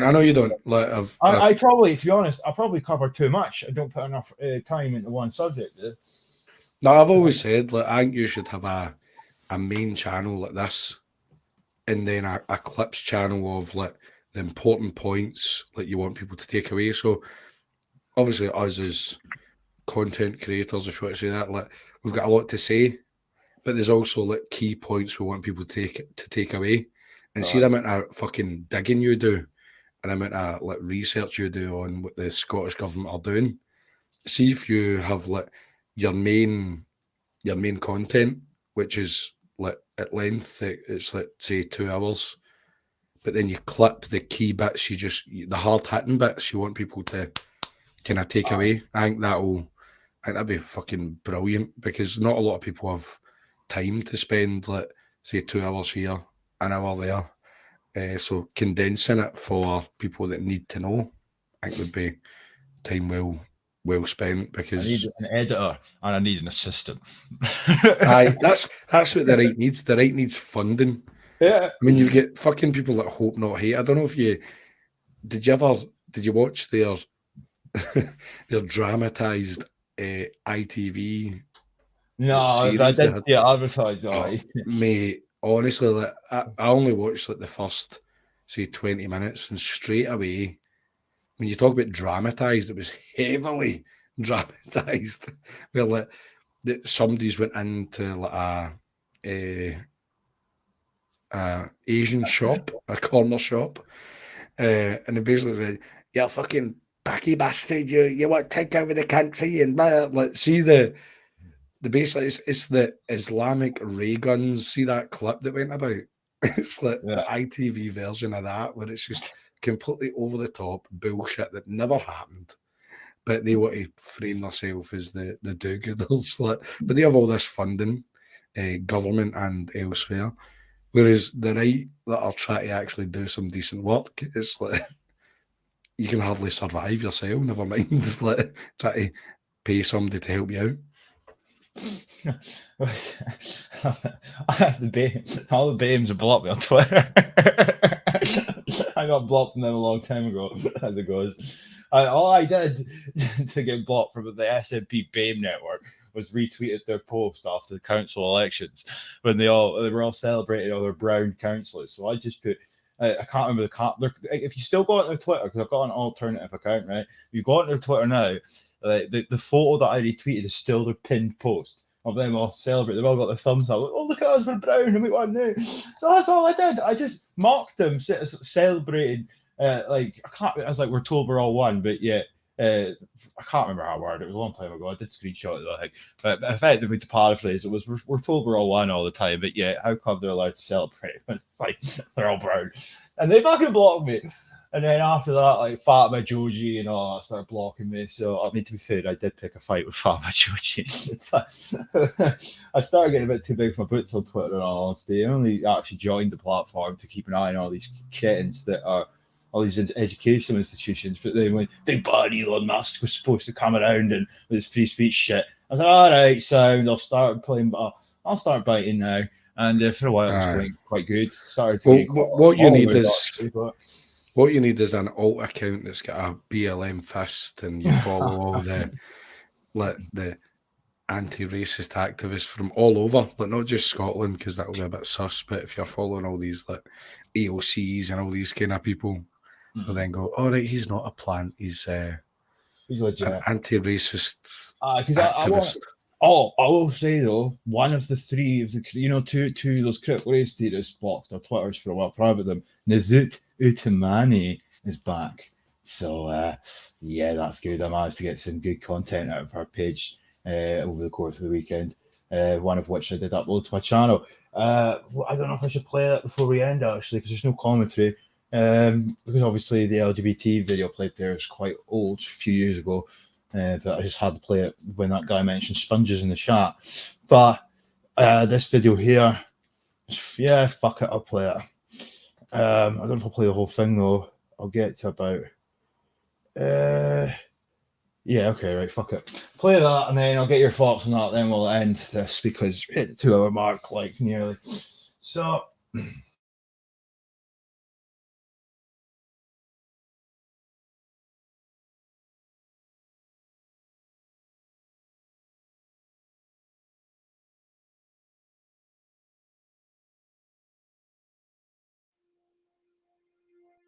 Anti-racism is very much an act of solidarity to try and address the inequalities that we've had for many years across our curriculum and the kind of lack of representation, and also addressing stereotypes and tackling any bias. And that, of course, starts within us as educators first. It's how we build an anti-racist society. I think it's about making sure pupils and teachers and all staff are confident in celebrating diversity, at challenging any false narratives, and also making sure that we have an understanding of our own history and the links between colonialism and racism. The current workforce has 1.8% of minority ethnic background, which is nowhere near what the society represents. So I think it really is everybody's responsibility to make sure that we are challenging that we're looking into why that's the case. And although it is increasing, I think the underrepresentation takes place at all levels. It's people going into to study teaching. It's those who are able to get a full-time job after probation, and through management positions as well. I have been supported by my work colleagues and allies, and that's been a good thing. But then I feel like, more could be done, by the government to ensure that number increases, and that it's like a targeted support to ensure that, a representation is seen throughout Scotland. So we really need to try and understand the challenges and the barriers that minority ethnic teachers face. Now, part of that, again, is that aspect of building racial literacy amongst our colleagues to understand the prejudice and the racism often experienced by our minority ethnic teachers and the lack of support they feel they therefore have because there aren't other people with the same lived experience that they can share their concerns with. And as a result of that, we are losing teachers throughout different stages of their career. And that's not going to help us then to build that representation or that anti-racist whole school approach that we're looking for. It's been recognised that the lack of a diverse workforce is a challenge for the existing staff members, the recruitment of new diverse students that we want to come into teaching, but also to support our diverse communities. So the EIS has been an instrumental partner in the Race Equality Programme on behalf of Scottish Government as well, leading a lot of the conversations. As part of that work, EIS have conducted research around the approaches that local authorities are taking with regards to recruiting a more diverse workforce, and that's work that is continuing at North Lanarkshire councillors passed a motion to look into how they could decolonise the curriculum and promote an anti-racist agenda. So education was a big part of that as well, and that kind of gave us the platform to look into how we could further that. And I've been able to use the resources and the professional learning offered by the EIS to try and implement that in the local authority. In a very fortunate situation where my head teacher has been very supportive and very encouraging of us trying out new things and thinking outside the box and dedicating funding to build better resources that are more representative of our pupils. So that's really vital, I think, to really build a team that is behind this ethos. Schools and society is becoming more diverse, so we need to make sure that's reflected in the education system. I think we need to be comfortable reflecting on our own white fragility and make sure we know that it's the responsibility of us all to challenge this. It shouldn't be left up to a minority.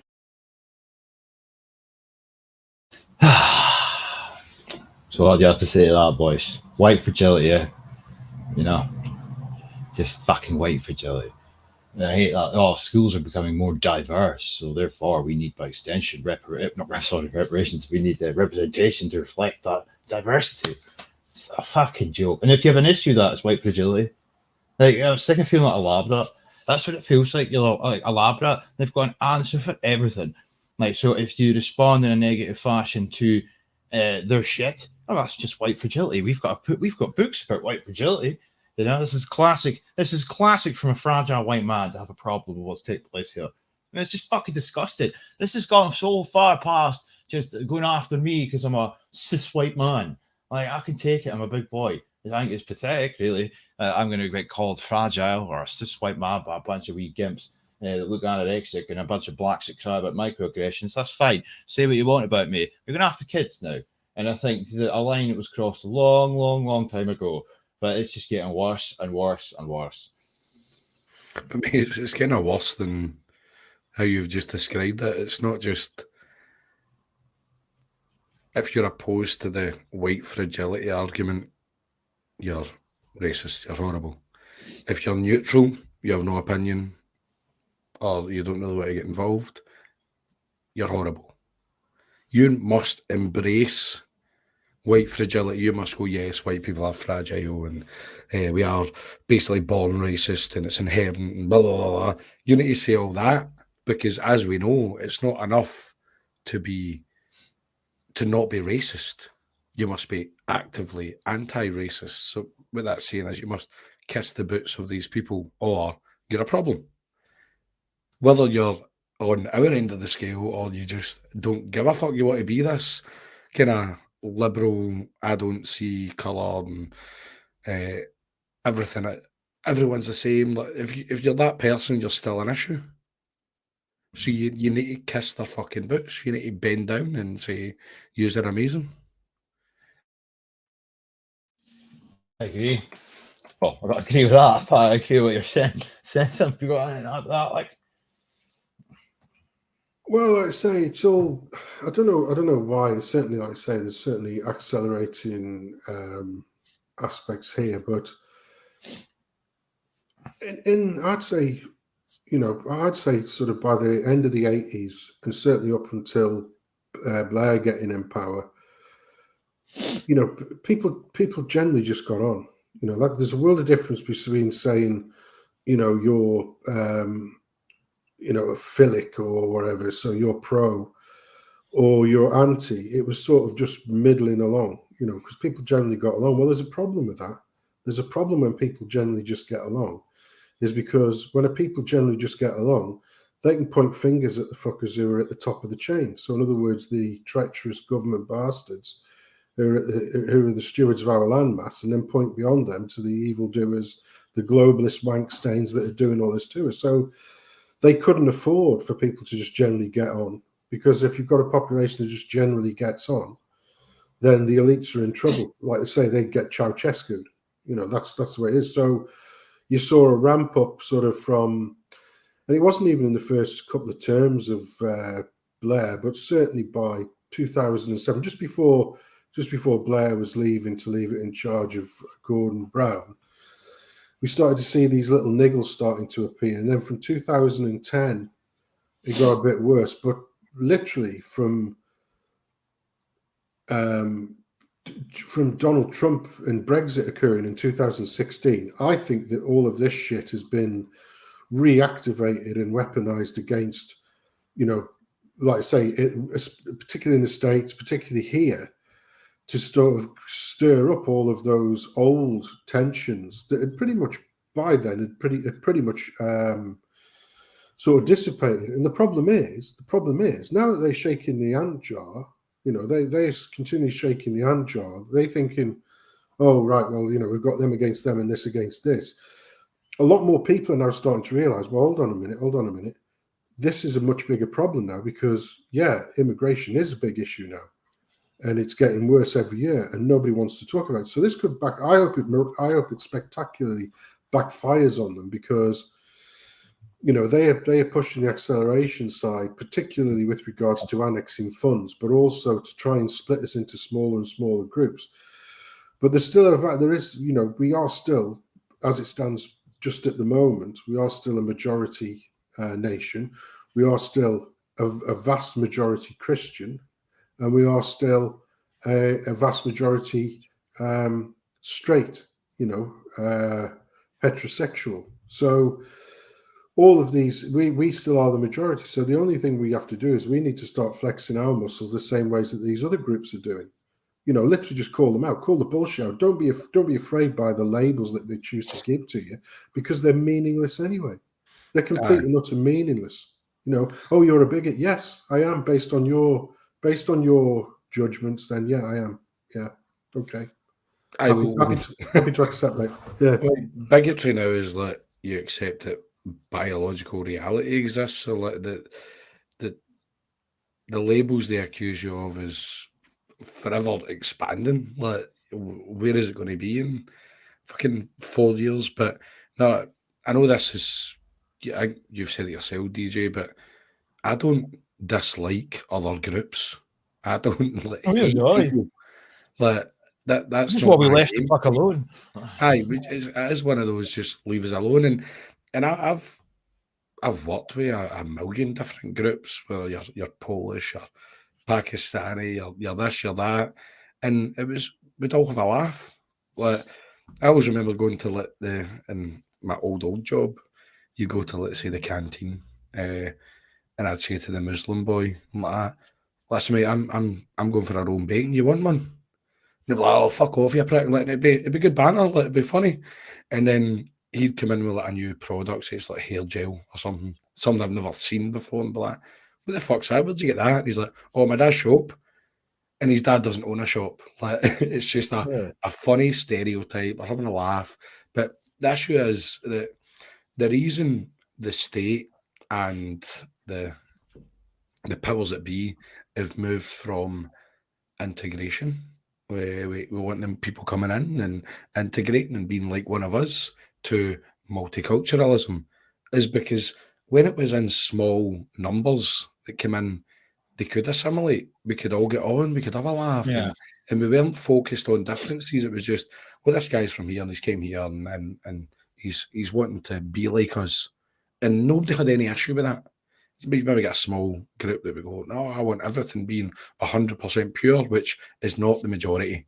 The majority of people just go, I just want these people coming in, living like us, and we can get on. But because the fact they've opened up the doors, they've made things, and I know you don't like this word, DJ, it's unsustainable. It doesn't work. That the volume coming in, whether it be legal or illegal, it is impossible to integrate. So that's why it's moved to multiculturalism. And then it becomes like, well, we're then separating people into different groups, which the focus just now is BAMEs or non-whites versus whites. And there's as things get more diverse, where there's maybe a massive concentration from a certain area. You could say Albania might be one. It could be Pakistan. It could be like wherever it is. They'll then the truth of intersectionality is, as things get worse, they will intersectionalize the focus of who is the victim and who's the victimizer.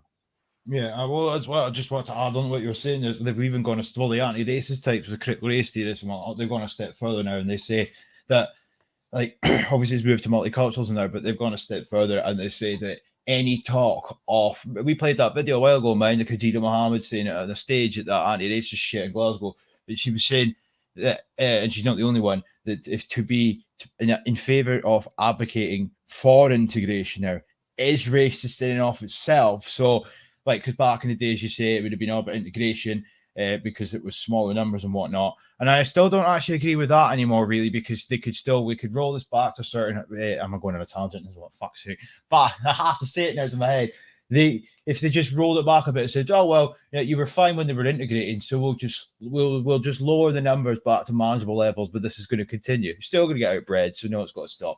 But I agree with it in principle, though, back in the day, but my views have changed somewhat. However, back to what we're saying, it's racist now to advocate for them to integrate. In order to force these people to integrate, it means that they have to sever their roots and all this shit. That's what they fucking say now. So you can't win. I just wanted to highlight this because somebody just took the comments, said this, something about hotels. Well, Perth's the latest one now. 2 hotels shut to accommodate refugees, quote unquote. Yeah, I've stayed at that hotel for work, the Station Hotel. Well, both of them, but there's 2 of them. 2 of Perth's largest, most prominent hotels are shut for guests to accommodate dozens of refugees. Station Hotel and Queen's Hotel, both on Leonard Street, have agreed contracts with the government to house displaced persons. Neither is accepting bookings from members of the public. I